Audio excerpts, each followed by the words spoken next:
दोस्तों आ चुके हैं आज एक और नई खौफनाक और डरावनी कहानी लेकर। यह कहानी काफी इंटरेस्टिंग होने वाली है, इसलिए आपसे अनुरोध है कि कृपया आप वीडियो को स्किप करके ना देखें, नहीं तो कहानी का पूरा मजा खराब हो जाएगा। तो चलिए कहानी को शुरू करते हैं। वह आखिरी रात, यह बात आज से 50 से 60 वर्ष पुरानी है। भादों का महीना था। शाम के समय कीचड़ से भरे कच्चे रास्तों में खुद को संभालते हुए एक युवक आगे बढ़ रहा था, क्योंकि कुछ देर पहले ही वर्षा बंद हुई थी। अभी तक आसमान में बादल छाए हुए थे, जिससे रास्ता देखने में भी परेशानी हो रही थी। वह युवक अपनी पत्नी को लेकर उसके मायके जा रहा था। उस समय यातायात की ज्यादा सुविधाएं विकसित नहीं हुई थे। केवल टांगों के सिवाय वह भी बारिश के मौसम में कच्चे रास्तों में फंसने के डर से बंद रहते थे, तो लोगों को पैदल ही लंब कीचड़ से भरे रास्तों को तय करना होता था। बारिश के कारण उसको काफी देर हो गई थी। चारों तरफ जंगल और ऊपर से खराब मौसम के कारण वह युवक अपने कदम जल्दी जल्दी बढ़ाने लगा। वह पहली बार उस गांव में आया था, इसलिए उसे मालूम न था कि बारिश के मौसम में उस रास्ते से आना मना था। अब गांव लगभग 1 किलोमीटर दूर था कि तभी बारिश हल्की हल्की फुफकार के रूप में प्रारंभ हो गई थी और अंधेरा भी गहराता जा रहा था, क्योंकि भादों का महीना अपनी गहरी काली रातों के लिए जाना जाता है। उस युवक को काफी तकलीफ हो रही थी।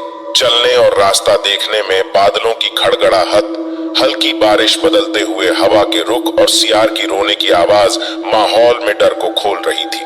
जो कुछ देर पहले खुश मिजाज था, उस युवक के जहन में भी भय की लहर दौड़ गई। तभी अचानक पीछे से आवाज आई, रुको। कौन? युवक ने तुरंत उड़कर कहा, मैं पास के ही गांव का हूँ। लेकिन तुम इस समय यहाँ क्या कर रहे हो? मैं पास के ही गांव में जा रहा था, लेकिन बारिश की वजह से लेट हो गया। वो, अरे भाई, मैं भी उसी गांव का हूँ और वही जा रहा हूँ। चलो तुमको भी पहुंचा दूंगा। एक से भले दो सही कहा भाई। चलो, युवक ने राहत की सांस लेते हुए कहा। हाँ भाई चलो, मैं आगे आगे चलता हूँ, तुम मेरे पीछे पीछे चले आओ। वह अनजान व्यक्ति फुर्ती से अपनी लाठी को तकता हुआ आगे चलने लगा। उस युवक को वह व्यक्ति अंधेरे की वजह से साफ दिखाई नहीं दे रहा था, और दूसरी वजह, दोनों के बीच में फासला अधिक था। लेकिन धुंधली सी आकृति से वह व्यक्ति काफी हटकट्टा और लंबा मालूम पड़ रहा था। अब रात हो चुकी थी और कीड़े मकड़ों, सियार की रोने की आवाजों से वातावरण को भयावह बना रहे थे। लेकिन उस युवक पर कोई असर नहीं हो रहा था, क्योंकि उसके साथ उस गांव का ही व्यक्ति था। कुछ देर चलने के पश्चात वो दोनों उस गांव के नजदीक पहुंच, लेकिन अब दोनों की मुश्किल और बढ़ गई थी, क्योंकि उस गांव में पहुंचने के लिए एक नाले को पार करना पड़ता है, जो गर्मियों और सर्दियों में सूखा पड़ा रहता था, जिसमें से रास्ता था। लेकिन अब उसमें बहुत पानी था, जिसका बहाव तेज था। रात में उस नाले के पानी की तेज खरखराहट की आवाज और भयंकर बहाव किसी भी के इरादे कमजोर करने के लिए काफी था। उस युवक के जहन में खौफ ने फिर से दस्तक दे दी थी। डर से उसके पांव वहीं ठिठक गए, लेकिन वह व्यक्ति बिना डरे आगे बढ़ा जा रहा था। तभी उसने मुड़कर उस युवक से कहा, अरे रुक क्यों गए? तुम आ जाओ, मेरे साथ मैं रहना भी जानता हूँ, डरो मत, आ जाओ। मैं जा रहा हूं ना। आगे वह युवक अभी तक डर रहा था। तभी वह सहायता के लिए नाले के उस पार बने घर में कोई व्यक्ति को जो उन दोनों की सहायता कर सके, इस आशा में उसने आवाज लगा दी। तभी वह व्यक्ति बोल पड़ा, क्या हुआ? मैं हूं ना, फिर भी सहायता के लिए चिल्ला रहे हो? रात के समय में सब सो होंगे। देखो, मैं घुस गया पानी में, तुम भी आ जाओ, आ जाओ, डरो मत, उस व्यक्ति ने गंभीर स्वर में कहा। वास्तव में वह पानी में बिना झिझक के उतर चुका था। उधर उसकी आवाज पासी के घरों में सो रहे लोगों को सुनाई देने लगता है। कोई नाले के उस पार है जो सहायता के लिए बुला रहा है। चलो जाकर देखते हैं, सहाय के लिए तत्पर एक व्यक्ति ने कहा।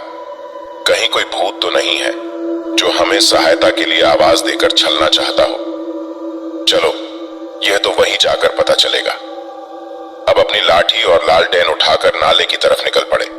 तब तक उधर वह युवक उस व्यक्ति के कहने पर पानी में उतर गया। आओ, मेरा हाथ पकड़ लो। हाँ लो, चलो। उस युवक ने पानी में आहिस्ता उतरते हुए उस व्यक्ति का हाथ पकड़ते हुए कहा। वो दोनों पानी में कुछ दूर चले ही थे कि उधर से गांव वालों ने आवाज लगाई, कौन है? हम लोग आ चुके हैं, अगर सहायता चाहिए तो आवाज देकर हमें बताओ। उस युवक ने उनको आवाज देनी चाहिए।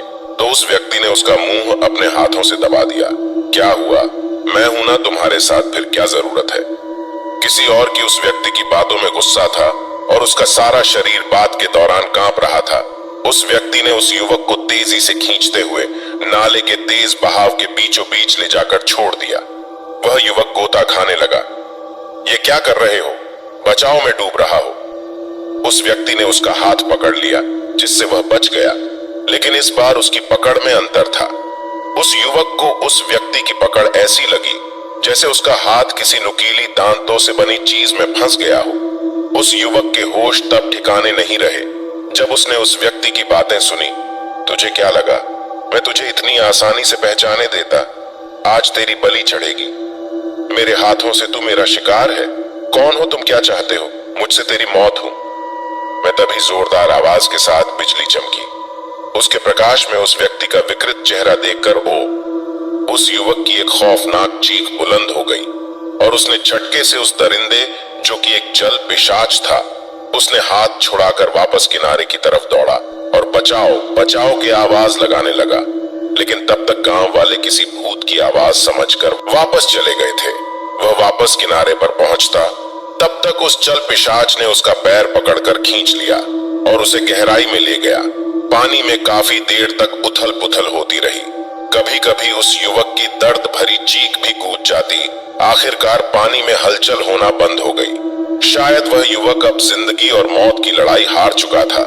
ऐसा लाजमी था, क्योंकि जल पिशाच कोई आम भूत की नस्ल नहीं होती है। उसकी सबसे ज्यादा ताकत पानी में होती है, जहां उसको मार देना नामुमकिन है। सुबह जब लोग नाले के पास से गुजरे तो उन्हें पानी में किसी व्यक्ति के पैर तैरते हुए दिखे, क्योंकि सुबह तक नाले का पानी भी कम हो गया था। सब दौड़ कर गए और देखा कि उस युवक की लाश थी, जो रात को आवाज लगा रहा था। सबने देखा तो उस युवक का सर मिट्टी के अंदर घुसा हुआ था और बाकी का पूरा शरीर उल्टा पानी में तैर रहा था। उसका सर निकाला गया तो देखा उसका सारा चेहरा खून से लथपथ था और आंखों का कोई नामो निशान नहीं था।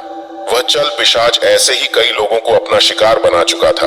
लोगों का मानना है कि बुरी शक्तियां बरसात के मौसम में रात को और गर्मियों में दोपहर को सक्रिय रहती है।